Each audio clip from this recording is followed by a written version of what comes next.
Assalamualaikum warahmatullahi wabarakatuh. Halo teman-teman, bagaimana nih kabarnya? Semoga tetap dalam keadaan baik dan tetap semangat dalam pembelajaran fisika. Oh ya, hari ini udah siap belajar? Kalau sudah, yuk kita simak video berikut ini. Saat di jalanan, biasanya kita melihat beragam jenis mobil. Setiap mobil melaju dengan kecepatan yang berbeda-beda. Di antara mobil yang melaju tersebut, kira-kira manakah ya mobil yang sulit diberhentikan? Ya, tentu saja mobil dengan kecepatan yang paling tinggi. Tapi kok bisa gitu ya teman-teman? Biar pertanyaannya terjawab, tonton terus video ini sampai selesai ya. Nah, dari fenomena tadi di jalan raya dapat kita jelaskan dengan menggunakan konsep fisika, khususnya momentum. Jadi, pada pembelajaran kali ini kita akan membahas mengenai momentum dan impuls. Nah, setelah tadi sudah menyimak video, pasti tahu dong pengertian momentum itu apa? Iya, betul. Momentum itu adalah ukuran kesukaran untuk memberhentikan suatu benda yang sedang bergerak. Nah, momentum juga merupakan besaran vektor. Dimensi dari momentum yaitu M, L, T pangkat min 1. Besarnya momentum bergantung pada massa dan kecepatan benda. Jika ditulis secara matematis, persamaan momentum adalah P sama dengan M dikalikan dengan V, di mana P itu adalah besarnya momentum, satuannya kilogram massa per sekon. Nah, M adalah massa benda, satuannya adalah kilogram. Dan V adalah kecepatan bendanya dengan satuan meter per sekon.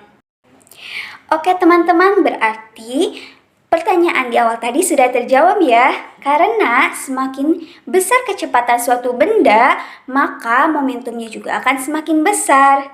Sehingga benda tersebut akan lebih sulit untuk diberhentikan.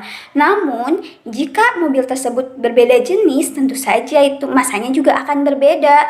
Kita tidak bisa mengacu hanya pada kecepatan saja, tapi kita juga harus mempertimbangkan besar massanya sesuai dengan persamaan momentum tadi di awal. P sama dengan M dikalikan P. Gimana teman-teman? Bisa dipahami ya? Salah satu besaran fisika yang kaitannya erat dengan momentum yaitu impuls. Impuls dapat diartikan sebagai ukuran seberapa besar gaya luar mengubah momentum suatu benda. Salah satu contoh impuls dalam kehidupan sehari-hari yaitu ketika kita sedang menendang bola. Bola awalnya diam, kemudian kita tendang sehingga bola terlempar jauh. Nah, di mana nih letak gayanya? Letak gayanya yaitu ketika kita sedang menendang, ketika kaki kita bersentuhan dengan bola. Itu terjadi gaya yang bekerja pada selang waktu tertentu. Impuls juga merupakan besaran vektor sama seperti momentum.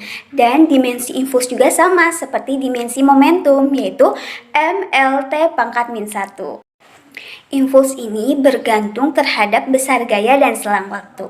Secara matematis, impuls dapat dituliskan dengan I sama dengan F dikali delta T, di mana I ini adalah impuls dengan satuan Newton sekon, F itu adalah gaya dengan satuan Newton, dan delta T merupakan selang waktu dengan satuan sekon.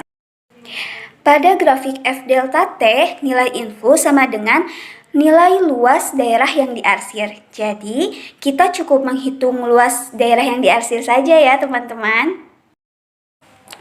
Hubungan momentum dan impuls dapat digambarkan dengan sebuah benda bermassa M bergerak dengan kecepatan mula-mula V1. Kemudian, benda tersebut diberikan gaya tetap sebesar F dengan selang waktu delta T. Sehingga benda tersebut terjadi perubahan kecepatan menjadi V2. Nah, peristiwa tadi dalam hubungan momentum dan impuls dapat dituliskan dengan persamaan F dikali delta T sama dengan M dikalikan V2 dikurangi V1. F dikali delta T sama dengan M V2 dikurangi M V1. F dikali delta T sama dengan P2 dikurangi P1. F kali delta T itu merupakan I, dan P2 dikurangi P1 itu adalah delta P. Maka I sama dengan delta P, di mana P1 sama dengan MV1 merupakan momentum awal, P2 sama dengan MV2 merupakan momentum akhir, delta P sama dengan P2 dikurangi P1, perubahan momentum ketiganya dalam satuan kilogram meter per sekon. I sama dengan F dikali delta T yang merupakan impuls dalam satuan Newton sekon. Jadi, impuls itu merupakan perubahan momentum suatu benda.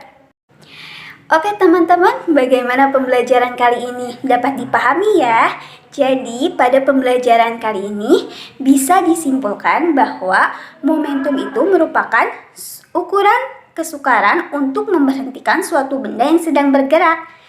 Momentum bergantung pada massa dan kecepatan. Secara matematis bisa dituliskan dengan P sama dengan M dikalikan V. Nah, impuls juga merupakan ukuran seberapa besar gaya luar dapat merubah momentum suatu benda. Nah, impuls bergantung pada gaya dan delta T atau selang waktu. Secara matematisnya, impuls dapat dituliskan sebagai I sama dengan F dikalikan delta T.